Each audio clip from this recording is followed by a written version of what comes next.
Hi again everyone! Welcome back to my tutorial on photo editing using Adobe Lightroom 5.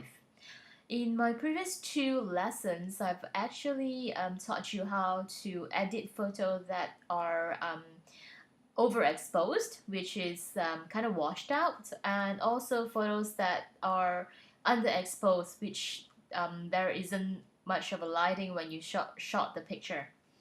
Okay, on this week, we will continue from lesson 2, where we have edited a photo of a boy that is underexposed.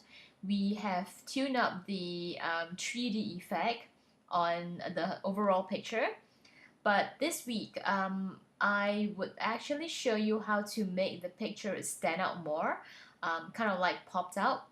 Okay, so let's, without further ado, let's start by getting the picture from last week here. Okay, this is the picture we have edited under the underexposed category. Let's go to develop. Alright, now we have this photo here. Well, it looks good, it's definitely better than before it was edited. Now this week I want to look at a section called tone curve. Okay, let's drop down this menu. So basically, tone curve is just to kind of like tune the highlights more in terms of the histogram here. So we just either tune this slider bar up and down. So let's do the highlights. Okay. Again, basically, you just need to tune the slider up and down to your preference, whatever you think is better for you to look at this photo. So I want to have a certain part of the photo highlighted. As you can see, it really makes it pop up, especially on this part of his face. Alright, and lights is the amount of light that we have in the photo. So that would be too much, obviously. And let's put it a little bit here. Okay. And then this controls the dark area of the photo. Okay. You see the effect of it. Alright, let's just, I'd like to have a more dramatic photo. So I'm just gonna push this a little bit. So it's kind of like the tone is more distinctive at this moment. And shadows. Okay, so if you put it all the way down there on a negative 100 points, it's kind of too much. As you can see on this side here, we lost all the details, but no, we still want the details on the stone, the background behind this boy. So let's put it back up a little bit, and you can still see the details coming back around here. Alright, okay, now that looks much better than it was before this. Aside from pulling all this slider bar, you could also push it up here. Did you see my cursor here? Alright, well, you just have to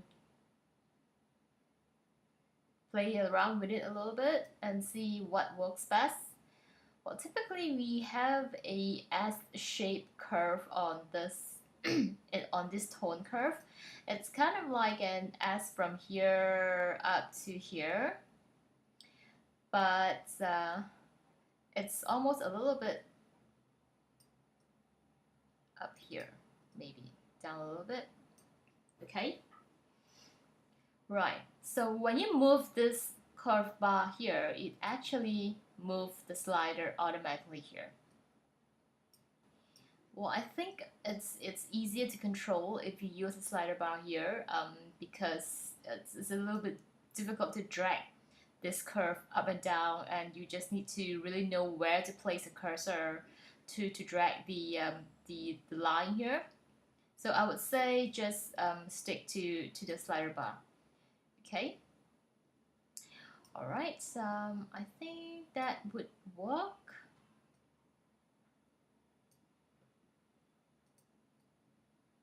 I put in more of a dark details here.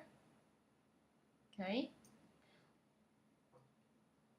All right. And we are done. So again, let's export this photo file. Export. As usual, you have the save export settings. Everything is as usual, so I'll just export it.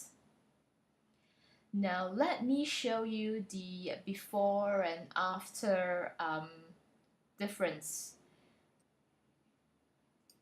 Now, as you can see, the before and after,